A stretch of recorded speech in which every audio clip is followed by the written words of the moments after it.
Good evening, good evening, good evening. This is Maisha Marie coming again. Typically, lately, I've been coming and doing another live.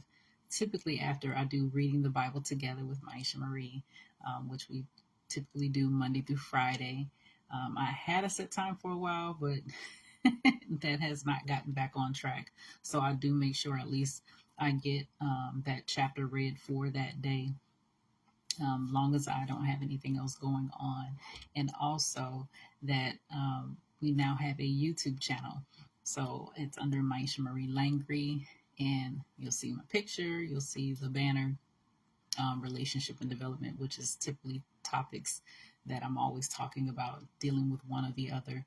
And they're kind of intertwined as, at the same time. You know, when you develop as a human, when you develop as a son, as a daughter, as a wife, as a, a son, as a husband, obviously as humans, we have relationships. And even for those people that say, I don't do people like that. Well, listen, if you are buying products, if you are even shopping online, if you are a hermit and you stay in the house all day, you still have to have some type of interaction with other beings. You still have to have some type of interaction with other people. And so I'm always talking about relationship. I'm always talking about development because you must grow up, you must mature in this life, or it helps to navigate this life with a level of wisdom and maturity. And so today I wanted to talk about staying in your lane. But first, how do you stay in a lane that you may not know about? Sometimes I believe people may drift through life and they get, as I say, they get big, but they may not grow up, or they may get big and start a job or a career. And because that's how we've been taught, you grow up, you graduate from high school, you go to college, you get a job, you stay on that job until you retire, and I can't even tell you what the age of retirement is right now. I know it's too late. It's way in a late age. It should not be, but it is. Last time I checked, it was what 62. I guess I don't even know. Um, because I've always had this mindset that you just have to prepare for your latter years. Period. Whether you work a job, whether you don't work a job, whether you have children, whether you don't, you still have to develop and build a life beyond you.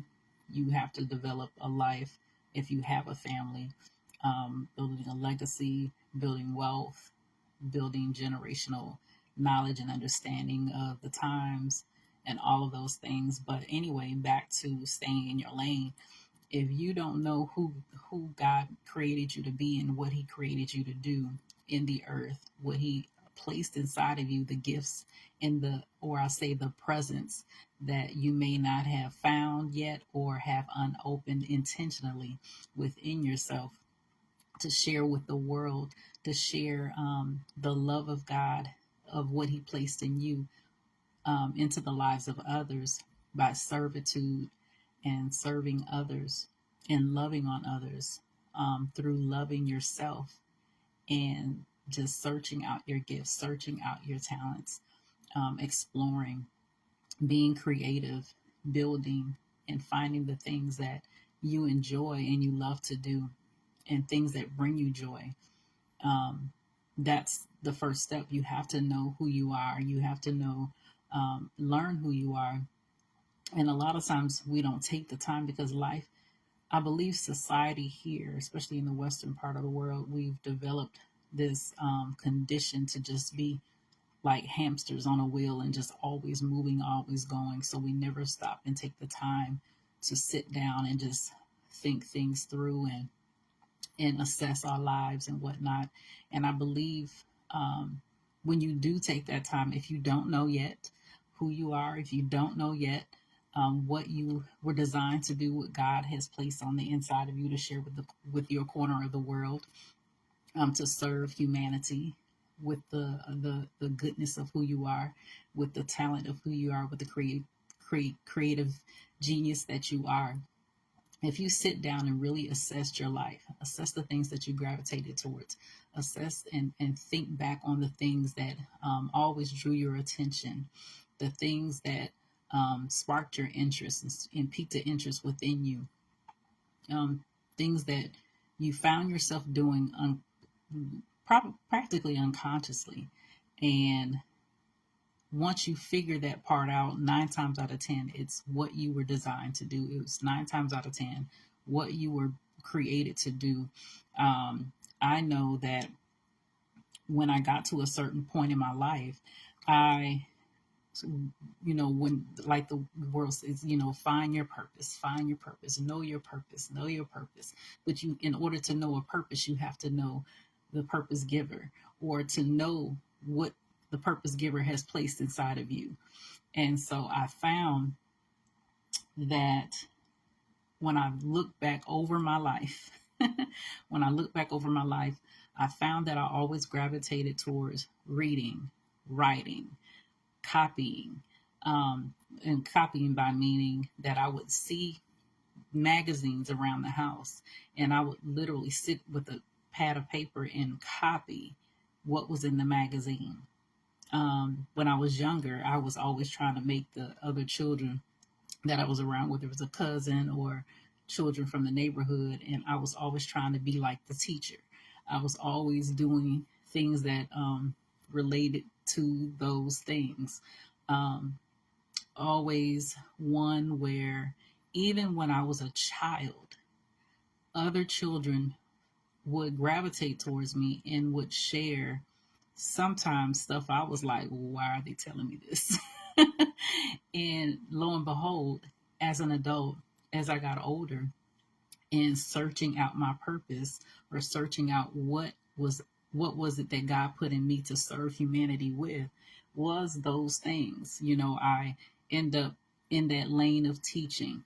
I end up in that lane of counseling. I end up in that lane of publishing and writing and all of those things. And so I just find that it's really important, and it just gives you this boost when you find out who you are and what you were designed to do, and know that you are able to serve right there. And so once you find out those things, again, by sitting down and assessing, asking people around you that know you, what do you see me doing? And a lot of times they see it quicker than you will.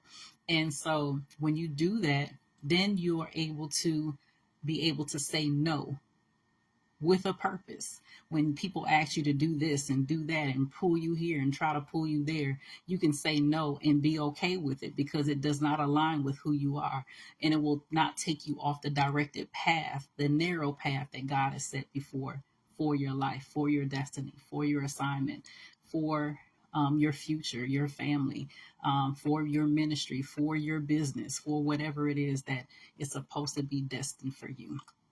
So again, I just wanted to come and share that real quick. Stay in your lane. My phone is about to die, so I should have had it plugged up. But yeah, stay in your lane. But first, know your lane. Take time to assess. Ask the people around you that you trust, that you respect their valued opinion, and ask them, what do you see me doing? What would you say I should be doing? And, and of course, that's just an assessment, not something that you have to take in stone, but know for yourself. Sit down with God. Ask Holy Spirit to light those things up within you and around you to guide you on your way. You guys take care. God bless. Until next time.